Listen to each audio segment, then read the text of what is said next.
Bonjour, vous écoutez l'épisode 24 de la saison 2 du podcast Revue et corrigée.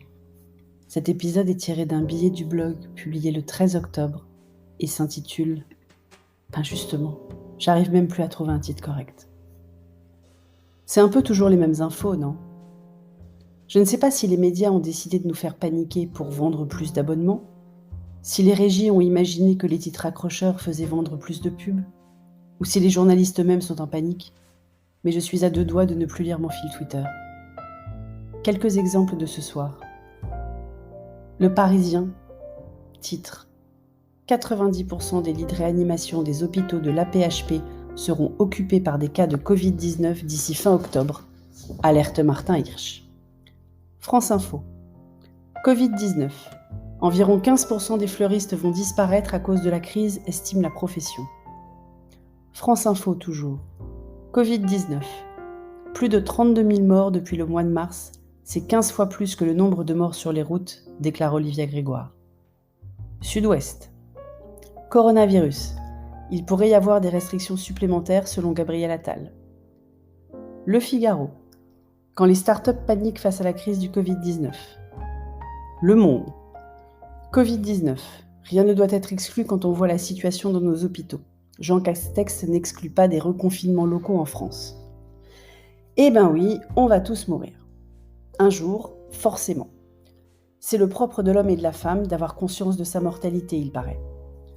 D'ailleurs, je me suis toujours demandé comment on pouvait être aussi sûr d'être le seul être vivant avec cette conscience. Qui a prouvé que le papillon de nuit ne sait pas qu'il n'a qu'une nuit, ou qu'un animal domestique ne sent pas sa fin approcher ? Mais je digresse pour changer. J'en parlais déjà il y a quelques jours.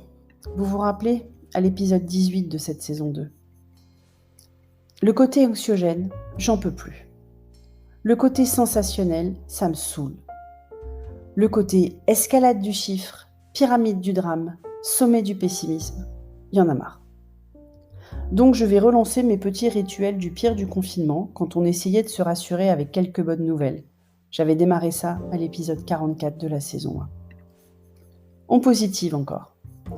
Alors, j'ai passé une excellente soirée hier soir avec des gens charmants que je n'avais jamais rencontrés auparavant. Le point commun de l'assemblée, la recherche de création de liens en toute bienveillance. S'ils m'écoutent, j'ai un peu beaucoup parlé du podcast, donc j'espère qu'ils m'écoutent. Ils se reconnaîtront. Merci encore de ce bon moment. Petit Dom ne sait toujours pas écrire d'abord correctement, mais il sait écrire xylophage et piscivore. Forcément, c'était dans le cours de sciences, pas dans la feuille de mots de dictée, ça change tout. Cher et tendre n'a pas parlé de l'aiguille aujourd'hui. Il a même été chercher le produit pour l'infiltration, donc on progresse. J'ai signé un nouveau client pour la première fois depuis le début du confinement, et en plus je suis ravie de travailler pour la première fois avec la cliente en question. Normalement, elle écoute le podcast et elle se reconnaîtra aussi. Merci encore de ta confiance. La planification des vacances prochaines avance doucement, et ça va être top. Pluvieux, sans aucun doute, frais très probablement, mais familial, amical et chaleureux. Demain soir, je regarde Quotidien avec mon fils en amoureux. Voilà, c'est pas compliqué.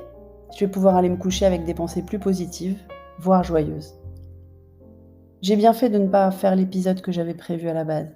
Je le ferai jeudi ou dimanche, on verra. On a le temps, non ? La situation ne va pas changer du jour au lendemain. Ça va d'aller. Merci de m'avoir écouté. Si vous écoutez sur Apple, surtout laissez un commentaire avec vos 5 étoiles et sur toutes les plateformes de balado-diffusion. Abonnez-vous et partagez. À bientôt.